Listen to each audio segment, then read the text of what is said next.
which is why I say, in between those bookings, don't be afraid to lower your rate to make your car more attractive.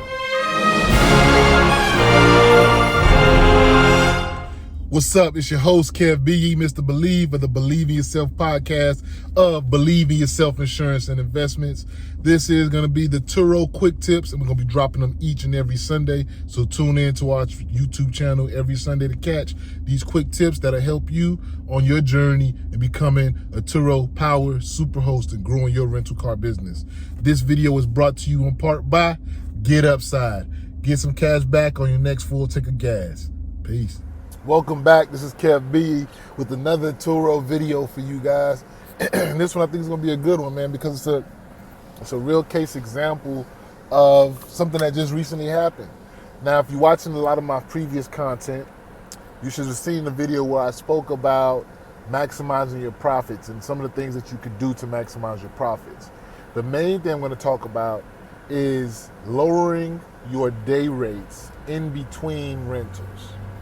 I'm going to talk about that one today because I just got a really good rental this past week where I got an extra added on. So I remember we talked about extras also in that same video.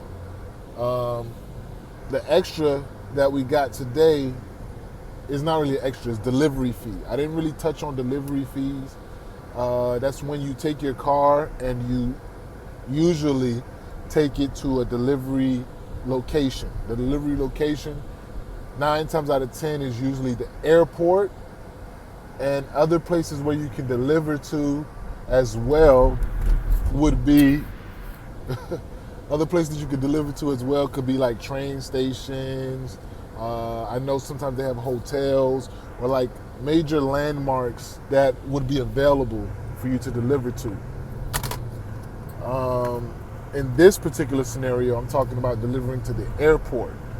Now, for me, the way I have my TURO business set up, because my cars are a little bit older and the day rates are on the lower end, I rent my Nissan Versa out for about $32 a day, my Chevrolet Sonic about $35 a day, and my Jeep Patriot, I believe it's $40 a day or $41 a day or so, something like that, around that range. It fluctuates, of course, because that's my lowest price that I allow it to be rented out for through TURO. And with dynamic pricing, TURO can raise the rates and lower the rates for you automatically depending on the demand. So like if this coming weekend, there's a holiday coming up, like let's say Memorial Day,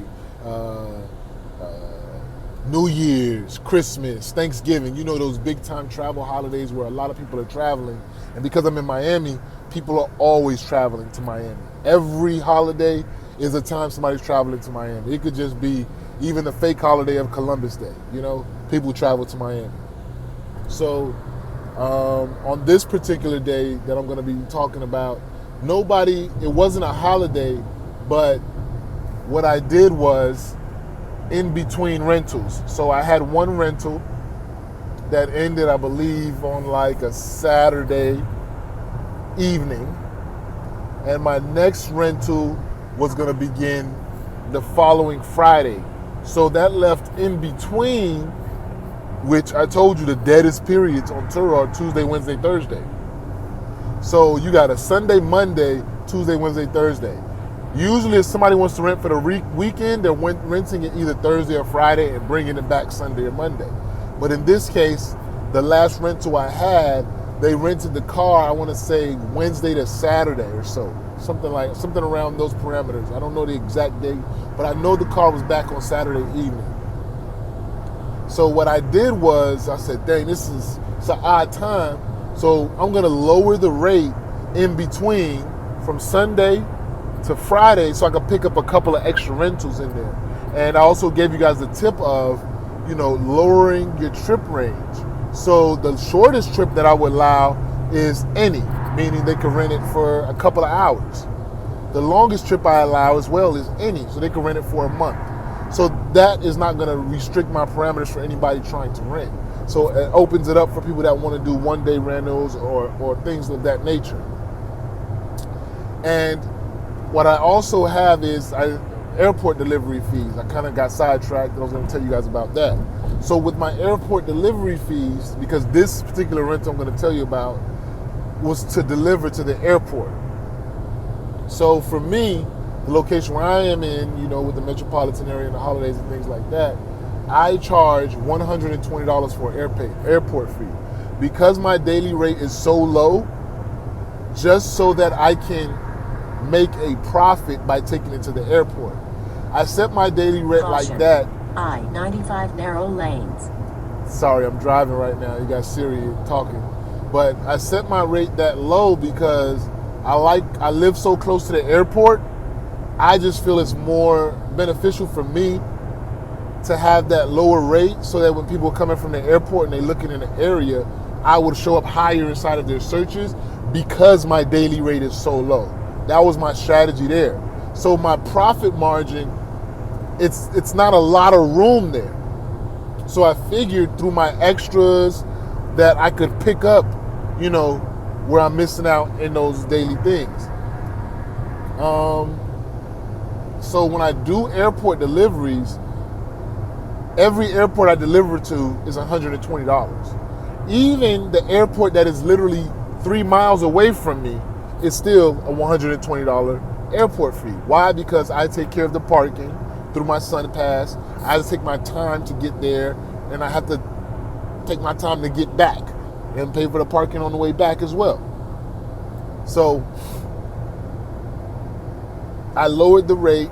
Back to the story. I lowered the rate in between the bookings, and just to see if I could pick up something. So I normally have it at $32 a day, and I went to go and look, and Turo suggested $25. That was just a little bit too low for me. Looking back at it, because I only was able to get a rental for Sunday particularly, I didn't get anything during the week. I probably should have dropped it a little bit more just to get a little bit more interest out of the car, but that's neither here nor there. But you know, I still got a booking, and the booking that I got for the Sunday was more than suffice. It was almost like getting a booking for the weekend. You know, I like my cars to get anywhere from $100 to $200 per weekend. That way I can average between the three cars between $350 to about $450 a weekend. So in a month, I would average a little over $1,600 in a month, you know, with my cars on the platform. So I got a booking that came in when I woke up in the morning, 9 o'clock, boom. They rented it for 12 noon. Now I have a buffer, so you can't, if you're gonna, like let's say I have a 3-hour buffer from whatever time you want to rent it. So if it's 9 o'clock right now, the earliest somebody can rent the vehicle would be 12. That gives me enough time, I figured 3 hours in between, to be able to get the vehicle ready. No matter what I'm doing, hey, ... That's why it's also very important to always, after each rental, just going ahead and set your car up for the next rental, so that in the instance where you're not available in those 3 hours, your car is always ready. So it's a very simple, you know, 1-2 step to get it ready. Like putting the key in the lockbox, locking it up, and you're ready to go. And I'll give you another trick that I do, but that's for another video. So when I do that, when the booking came in, I was like, great. Then I looked at it, and it was an airport booking. And the booking was literally for 6 hours. 6-hour booking is what I'm talking about right here now. So the booking came in at 9 a.m.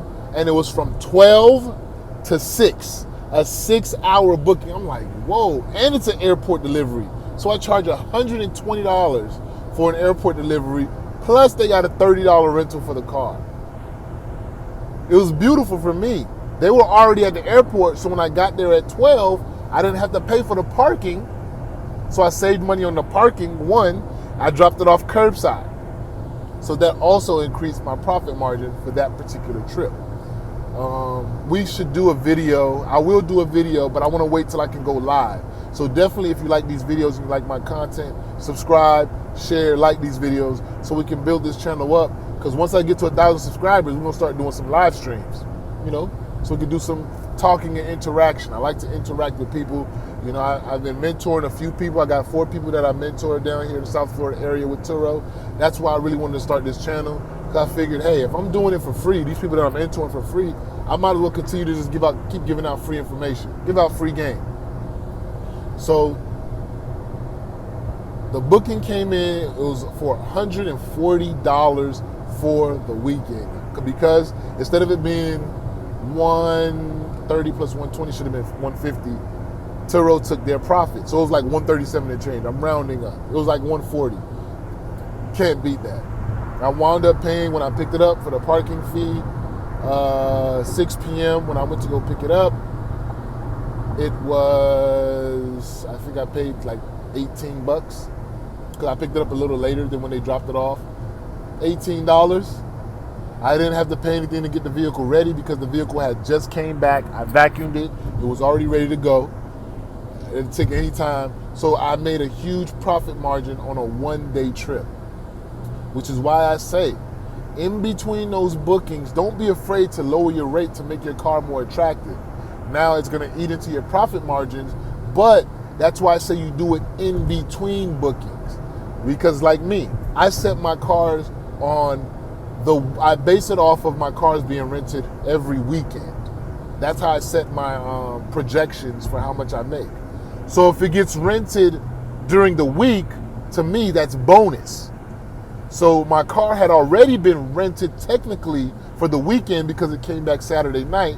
So I already had that booking. So anything after that, I felt comfortable lowering the rate in between to get the bonus dollars to help and increase my bottom line. So my margin is still going to be good, even though you lower the rate in the middle of the week. And that's what happened. And I don't want to say it's a whale, but I call it a double banger because it's not only a booking, but it was an airport delivery. So it's like I got 2 in 1. You get what I'm saying? So now it's like I rented the car twice in one weekend and I got twice the dollars.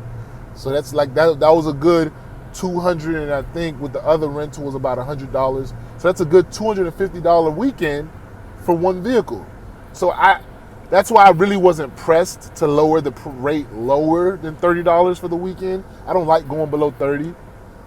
But if it would have only been that $100 rental, I want to make that at least, like I said, I want to average between that $150 and $200 range. I would have probably lowered it to like 28, 29, just to see, like every day I would have lowered it. Not every day. I would have lowered it. Probably the lowest I would have gone is $28. So I probably would have waited till like Monday, lower it again. Tuesday, lower it again, and then just wait and see what would happen. But the lowest I would have gone is 28. Just so that it makes enough sense, for the rental. But yeah, man, that's basically my story there, man. Because I lowered the rate, my car was more attractive, and I got an airport delivery out of it. So I actually got a double bang, what I call my double bangers, because I don't do a lot of airport deliveries because my airport delivery is so expensive. A lot of people who rent from Fort Lauderdale, when they realize how close it is, they'll just take the Uber, and that's what I want. Like I said, you want to make this as passive as possible, so you have to figure out strategies and ways to where it works best for you. So in my situation, because I live so close to the airport, making my airport delivery fee so high allows me to get a lot more rentals of people that's willing just to come to the house and pick it up, which puts more time in my pocket where I'm not there because I do remote handoffs. So it all works hand in hand. It's just having a strategy and understanding what you want to do to maximize your profits. It doesn't matter where you are or what market you're in. You can maximize your profit just having an understanding of the people that you're trying to market to and what your main goal is and how much money you're trying to make. And you just stay within those parameters and just get creative with it. So that's the story for today, man. Lower your rate in between bookings. Don't just lower your rate because you want to lower the rate. Trust the algorithm. Your car will get booked. I'm not an all-star host right now. I got a couple of bad reviews. So I was an all-star host for about a year, and then I don't know what happened. It's just like 1 month where I just got a couple of 4 stars. I told you about the 1 star. So it happens. It happened before, and I got back into all-star host. So it just takes time. When you get a lot of trips, you need to get more trips up there. So I still get my bookings still coming in, and I still use my tactics, and my car stays booked. So definitely hit a like, subscribe, and let me know down in the comments what you think about this video. If you like the tactic, if you are a TURO host, and if you use that same tactic, how does it work for you? What tricks and tips do you do, to get your car those extra bookings in between bookings? Peace. As long as you believe you can't make it, you won't make it.